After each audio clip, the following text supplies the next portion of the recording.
Ang tuberculosis, TB, ay isang sakit sa baga na nagpapahina sa katawan. Dahil dito, mahalaga para sa mga may TB na kumain at uminom ng mga pagkain na makakatulong para lumakas ang kanilang katawan habang umiinom ng gamot. Isa sa mga madalas itanong ay kung pwede bang uminom ng gatas o Milo ang may TB.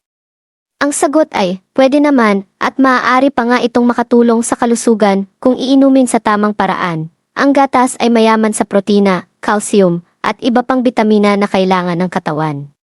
Ang protina ay tumutulong sa pag-ayos ng mga nasirang bahagi ng katawan at nagpapalakas ng resistensya. Dahil ang mga taong may TB ay kadalasang nanghihina at pumapayat, ang pag-inom ng gatas ay makakatulong para maibalik ang lakas at timbang.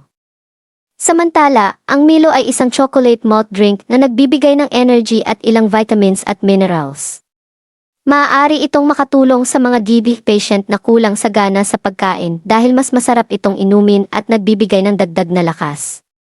Gayunpaman, dahil may asukal ang Milo, mas mabuting huwag sosobra sa pag-inom nito. Mahalagang tandaan na ang gatas at Milo ay pandagdag lamang sa nutrisyon. Ang pinakamahalaga pa rin para sa mga may TB ay ang regular na pag-inom ng gamot na inireseta ng doktor at pagkain ng iba pang masustansyang pagkain tulad ng prutas, gulay, itlog, isda, at karne. Sa madaling paliwanag, maaaring uminom ng gatas at Milo ang may TB at makakatulong ito upang magkaroon ng dagdag na lakas at nutrisyon habang nagpapagaling ang katawan. Ngunit dapat pa rin itong isabay sa tamang pagkain at tuloy-tuloy na gamutan.